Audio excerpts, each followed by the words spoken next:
How to enable or disable type to Siri in iOS 18.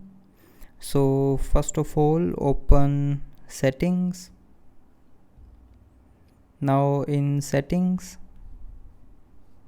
go to the main settings page and then tap on accessibility, and then scroll down to the end and tap on Siri. Now here you will see our type to Siri button on the top. So if you want to enable type to Siri, then tap on this button to turn it on, and if you want to disable type to Siri, then tap on this button again to turn it back off. So with this button you can enable or disable type to Siri on iOS 18. So I hope you liked the video. Thanks for watching.